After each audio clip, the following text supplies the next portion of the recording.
Om Sai Ram, Chapter 25, Preliminary. We begin this chapter with a bow with all our eight limbs to Sai Baba, who is an ocean of mercy, the God incarnate, who is Parabrahman, and the great Yogeshwara, that is Lord of Yoga. Victory be unto Sai Baba, who is the crest jewel of the saints, who is the home of all auspicious things, who is our Atmaram, that is dear self, and who is the able refuge of the devotees. We prostrate ourselves before him who has attained the aim and end of life. Sai Baba is always full of mercy. What is wanted on our part is a wholehearted devotion to him. When a devotee has got firm faith and devotion, his wishes are soon fulfilled. When the desire arose in the mind of Hemadpant to write the life and Leelas of Sai Baba, he immediately got it written by him. And the order to keep the memos was given. Hemadpant was inspired and his intellect got strength and boldness to undertake and finish the work. He was not, he say, qualified to write the work, but the gracious blessings of Baba enabled him to complete the undertaking. And thus you have this Sai Charitra, which is a Somakant jewel, from which nectar in the form of Sai Leelas oozes out for the readers to drink to their heart's content. Whenever a devotee had complete and wholehearted devotion to Sai Baba, all his calamities and dangers were warded off and his welfare attended to by Baba. The story of Damodar Savalram Rasane, Kasar of Ahmednagar, alias Damu Anna, illustrating the above statement is given below. Damu Anna. The readers are aware that a mention of this gentleman was made in the 6th chapter regarding the celebration of Ramanavami festival in Shirdi. He went to Shirdi about the year 1895 when the Ramanavami Utsava celebration began, and from that time he has been providing an ornamental flag for that occasion every year. He also feeds the poor and the fakirs that come there for the festival. His speculations. Number 1, cotton. A Bombay friend of Damu Anna wrote to him that they should do some cotton speculation business in partnership, which would bring them about 2 lakhs of rupees as profit. Damu Anna says in his statement made about the year 1936 to Mr. B.V. Narasimhaswamy that the proposal about speculating at Bombay in cotton was from a broker who was not to be a partner and that he was to be the sole adventurer. The broker wrote the business was good and involved no risks and that the opportunity should not be lost. Ramana was oscillating in his mind. He could not at once determine to venture in the speculation. He thought about this and as he was a devotee of Baba, he wrote a detailed letter to Shama giving all the facts and requested him to consult Baba and take his advice in the matter. Shama got the letter next day and when he came with it at noon to the masjid and placed it before Baba, he asked Shama what the matter was and what the paper, that is the letter, was about. He replied that Damoana of Nagar wanted to consult him about something. Then Baba said, "What does he write and what does he plan? It seems that he wants to catch the sky and that he is not content with what God has given him. Read his letter." Shama then said, "The letter contains what you have just said now. Oh Deva, you sit here, calm and composed, and agitate the devotees, and when they get restless, you draw them here, some in person and others through letters. If you know the contents of the latter, why do you then press me to read it?" Baba said, "Oh Shama, read it please. I speak at random, and who believes me?" Then Shama read the letter, and Baba heard it attentively and said feelingly, the shade, that is Damu Anna, had gone mad. Write to him in reply that nothing is wanting in his house. Let him be content with the half loaf, that is bread, he has now, and let him not bother himself about lakhs.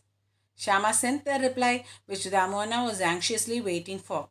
Reading it, he found that all his hopes and prospects about lakhs of rupees as profit were dashed to the ground. He thought that he had done a mistake in the consulting Baba, but as Shama had hinted in the reply that there was always much difference in seeing and hearing, and that therefore he should come to Shirdi personally and see Baba. He thought it advisable to go to Shirdi and consult Baba personally about the affair. So he went to Shirdi, saw Baba, prostrated himself before him, and shampooing his legs, He had no courage to ask Baba openly about the speculation, but he thought in his mind that it would be better if some share in the business should be assigned to Baba, and said in his mind that if Baba were to help him in this transaction, he would surrender some share of profits to him. Damona was thus thinking secretly in his mind, but nothing was veiled from Baba. Everything past, present, and future were clear to him as an amlaka fruit in hand. A child wants sweets, but its mother gives bitter pills. The former spoil its health, while the latter improve it. So the mother, looking to the welfare of her infant, coaxes it and gives it better pills. Baba, kind mother as he was, knew the present and future prospects of his devotees, and therefore reading Damona's mind, he openly spoke to him. Bapu, I do not want to be entangled in any such worldly things, that is, sharing profits. Seeing Baba's disapproval, Damoana dropped the enterprise. Number two, grain dealing. Then he thought of trading in grain, rice, wheat, and other groceries. Baba read also this thought and said to him, you will be buying at 5 years and selling at 7 years a rupee. So this business was also given up. The rise in the prices of grains was kept up for some time, and Baba's prophecy seemed to be falsified. But in a month or two, there was abundant rain everywhere, and the prices suddenly fell down. And therefore, those who stored grains suffered a severe loss. Damoana was saved from this fate. Needless to say that the cotton speculation, which was conducted by the broker with the help of another merchant, also collapsed with a severe loss to the adventurers. After seeing that Baba had saved him from two severe losses in cotton and grain speculations, Damona's faith in Baba grew strong, and he remained a true devotee of Baba till his passing away and even now. Amra Leela, Mango Miracle. Once a parcel of about 300 good mangoes were received at Shirdi. It was sent from Goa by one Mamlatdar named Raleigh to Sai Baba in the name of Shama. When it was opened, all the mangoes were found to be in a good condition. They were given in Shama's charge, and only four were retained and placed in the Kolamba by Baba. He said that these four fruits are for Damu Anna, let them lie here. This Damona had three wives. According to his statement mentioned above, he had not three but two wives only. He had no issue. He consulted many astrologers and himself studied astrology to some extent and found that there was a Papa Graha, that is, Papa inauspicious planet in his horoscope. There was no prospect of any issue to him in this life. But he had great faith in Baba. When he went to Shirdi 2 hours after the receipt of the mango parcel for worshipping Baba, he said, though other people are looking for the mangoes, they are damyas.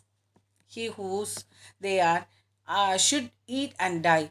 Damona, on hearing these words, was first shocked, but on Mahal Sapati, a prominent Shirdi of devotees, explaining to him that death meant the death of the little self or egos, and to have it at Baba's feet was a blessing.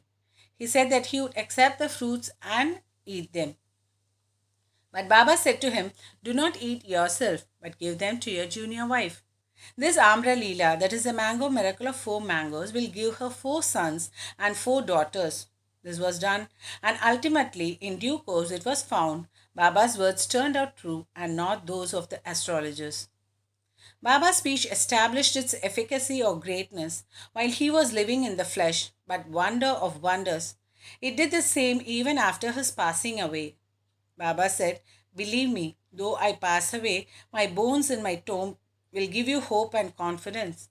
Not only myself, but my tomb would be speaking, moving, and communicating with those who would surrender themselves wholeheartedly to me. Do not be anxious that I would be absent from you. You will hear my bones speaking and discussing your welfare. But remember me always, believe me in heart and soul, and then you will be most benefited. Prayer. Hemant Pant closes this chapter with a prayer. O Sai Sadguru, the wish fulfilling tree of the Bhaktas, let us never forget and lose sight of your feet. We have been troubled with the ins and outs, that is, births and deaths, in this samsar. Now free us from this cycle of births and deaths. Restrain us from the outgoing of our senses to their objects and introvert us and bring us face to face with the Atma. As long as this outgoing tendency of the senses and the mind is not checked, there is no prospect of self realization. Neither son, nor wife, nor friend will be of any use in the end. It is only you who will give us salvation and happiness. Destroy completely our tendency for discussions and other evil matters. Let our tongue get a passion for chanting your name. Drive out our thoughts, good or otherwise, and make us forget our bodies and houses and do away with our egoism. Make us ever remember your name and forget all other things. Remove the restlessness of our mind and make it steady and calm. If you just clasp us, the darkness of night of our ignorance will vanish, and we shall live happily in your light. That you made us drink the nectar of your Leelas and awakened us from our slumber is due to your grace and our store of merits in past births.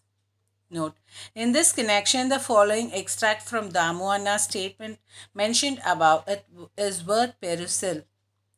Once, when I sat at his feet along with many others, I had two questions in my mind, and he gave answers to both. Number one: there are so many crowding to Sai Baba. Do they all get benefit from him? To this he replied orally, look at the mango tree in blossom. If all the flowers brought fruit, what a splendid crop it would be. But do they? Most fall off either as flowers or as unripe fruits by wind, etc. Very few remain. Number two, the second question was about myself. If Baba were to pass away, how hopelessly adrift I would be, and how am I to fare then? To this, Baba answered that he would be with me when and wherever I thought of him. That promise he had kept up before 1918 and has been keeping up after 1918. He is still with me. He is still guiding me.